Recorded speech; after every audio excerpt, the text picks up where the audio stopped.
Alright, hello everyone, and thank you for tuning in once again to the Black Box Podcast. BBOR, Black Box Online Radio.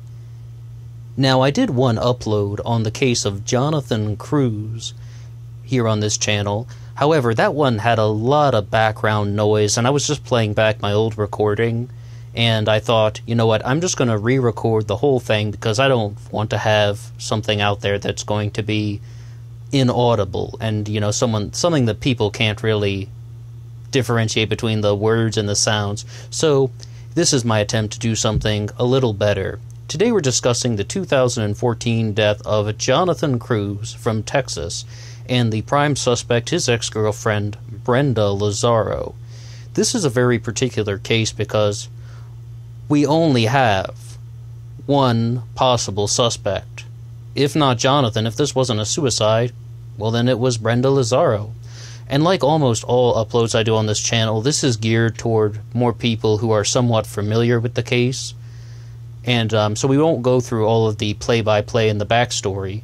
But what we can say is Jonathan died from a single gunshot wound to the left side of his body. He was lying in bed, face up. The television was on. He had a nightstand to his left. There were 2 boxes of Chinese food on the nightstand that had not been eaten. Brenda Lazaro was in the room, and one of the big things I think about the story of Brenda Lazaro is that she has given multiple accounts. I mean, that's all I can really say about it. Brenda has said different things, like, I believe there are 3 different possibilities. One of them is that she was sitting at the foot of the bed with her face toward the television. One of them is that she was sitting on the floor in front of the bed, again, watching TV and playing on her phone. And the third one is that Brenda was actually standing and looking at Jonathan. And we just have these 3 different accounts. And I think that I can't really tell you exactly which one of those would have been most plausible. But what I can say is, you know, this is a very, very theoretical channel where I theorize a lot. And this is one of the few corners of YouTube where that type of commentary, I hope we can discuss these things. Because I'm someone who believes that Brenda Lazaro is innocent. I look at the comment sections on all of the uploads on the internet and the forums. A lot of people really think she's guilty. However, I do not. And the reason is that it's just the whole nature of how they found the body. It's about, there was a magazine clip taken out of the gun and placed in Jonathan's top drawer. Those are some very, very vital details.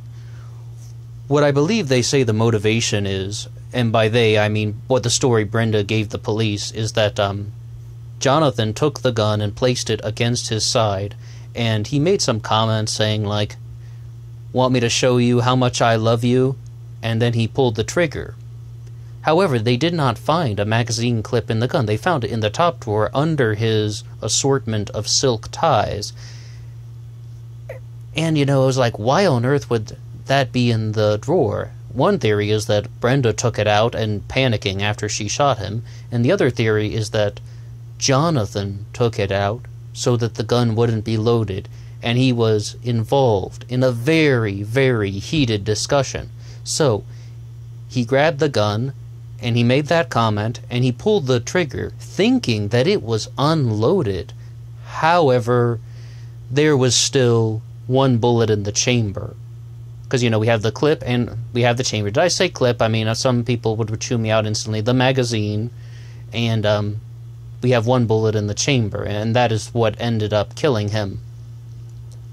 Now, I think the things that would support this would be, there were 2 boxes of Chinese food that were on the nightstand on Jonathan's left that were not eaten. I can definitely say that we are ruling out this as a suicide. And, you know, it's like, you want to know why? Because you don't order Chinese food before you kill yourself, especially if you don't eat it. I mean, I know I'm being, you know, speculative, but that just doesn't make any plausible sense, you know, when it's just like, This to me seems kind of straightforward. It's like, this guy got into bed to eat dinner and watch TV. I mean, the TV is on, his bed is facing the TV, he's having a heated argument with his girlfriend, but that was a regular occurrence for them, so I don't think that that's too out of place. Now, Sheila Wysocki, the private investigator who is really going after this case on her podcast without warning, she is one who has talked about this at length, and she is kind of pushing the angle that Jonathan was in bed and Brenda shot him. What I really think what pushes people away from that is just about how calmly and undisturbed Jonathan's body is. I mean, it's like he would have had to have been asleep for Brenda to do that, but once again, TV is on, Chinese food to the side. This guy got in bed to watch TV, and he's having this heated argument with his girlfriend, and he made the comment, though, that, it's like, you want me to show you how much I love you? And he pulled the trigger, thinking that the gun was not loaded. Okay, and if you're somewhat familiar with the case, you might be noticing some instant red flags. Jonathan was right-handed, and the gun was fired with his left hand, according to that theory. Moreover, there was not any powder residue found on Jonathan's left hand. There was a little bit found on the right, but there wasn't any found on the left hand. What on earth do we make of that? Well, when I first heard about this case, my bed had a nightstand on the left-hand side, and I began to think about, well, what do? I'm also right-handed, but when my nightstand is on the left-hand side, I reach for stuff with my left hand. Why would the magazine clip be in the drawer and not in the gun? Because Jonathan took it out, and he didn't want Brenda to see it. He thought the gun would not have been loaded. And, why is there no powder residue on his hand?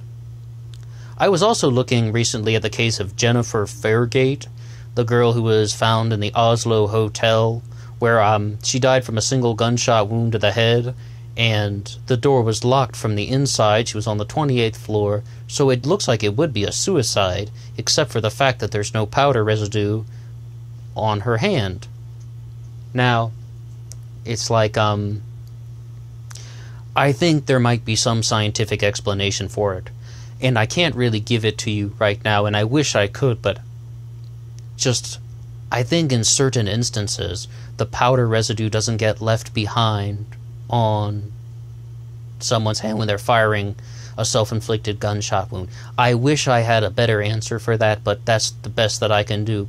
Because the way Jonathan's body was found, it looks very clear that he held the gun against his body with his left hand, pulled the trigger, and his arm recoils backward. And when Jonathan's body was found, his arm is lying on the nightstand on top of the boxes of Chinese food. And it's like, I don't see many other possibilities. I do not think his body would have been found like that if Brenda had pulled the trigger, only if he had been asleep. But this was in the early evening, though I do not believe that he was asleep in bed. No, especially not before eating dinner. Who on earth orders takeout and then goes straight to sleep? That does not really stand out to me as a feasible idea. That'd be like really forcing a theory.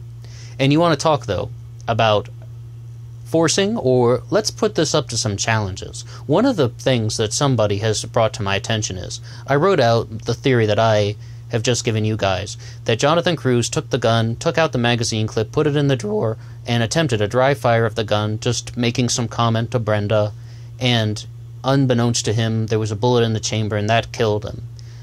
I brought this up on a comment section, if you will, and someone challenged me by saying, Jonathan was sending text messages to people earlier that day, saying that he was going to break up with Brenda.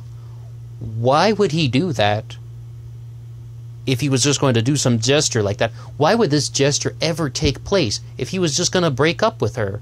Wouldn't he just say, hey, Brenda, it's over, get out of my apartment? Wouldn't that make a little more sense? And, I'm paraphrasing what the person told me, but that person has made a very strong case. Now, what is my response to that?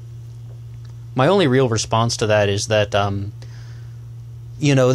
they had a very long, drawn-out argument. As far as I understand, they were arguing for at least 1 hour and more.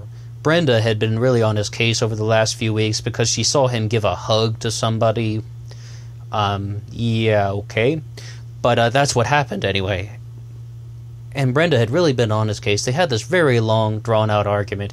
And I think that he just said something, or did something, to try and get her to stop.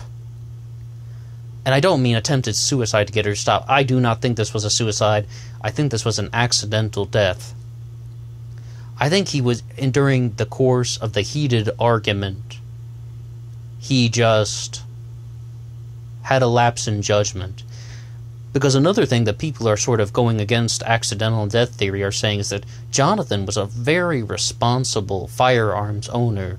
Would he have attempted something like that? And I began to think. I was like, would the responsible gun owners that I know do that? I'm not a gun owner myself. I don't own guns personally, but I do know many people in America who do own guns. And I would think, no, actually, most of them, are, well, the Second Amendment is under a lot of heat right now, and people are trying to show off gun owners as, the responsible side of it. However, I think he had a lapse in judgment, and that's the best way that I can describe it. I think that he had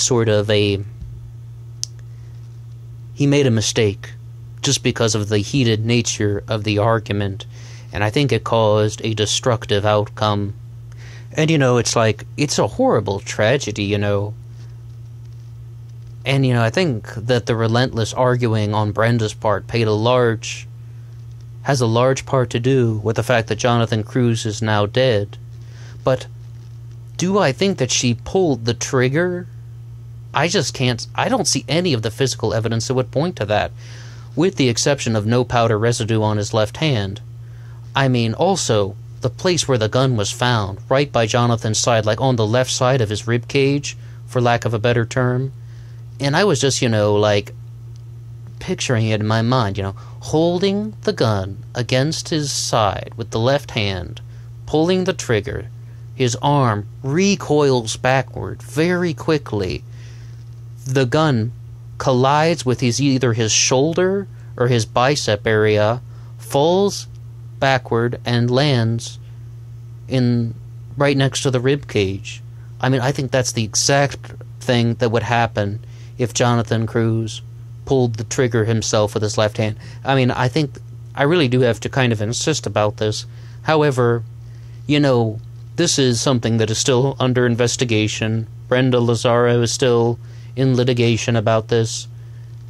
She definitely has a sort of checkered past when it comes to destructive behavior. However, I would say that the biggest thing that we need to say about that is always keep an open mind to new information, new points of view, new things that people have to say, because I'm going to be flat out tell you, this is something that is unsolved, and I will always accept corrections. I'm always open to hearing what someone else has to say. So if anybody has anything to say about the thing that I put forward, that Jonathan Cruz pulled the trigger and killed himself on accident, please drop a comment below. If you have anything to contribute at all about this, please say whatever you'd like to say. I would like to hear it, because once we start getting the discussions on a bigger level, I think people really are able to kind of come to sort of a greater consensus and a conclusion. Okay, well, you've heard what I had to say about the case of Jonathan Cruz. I hope this recording turned out a little better, and until next time.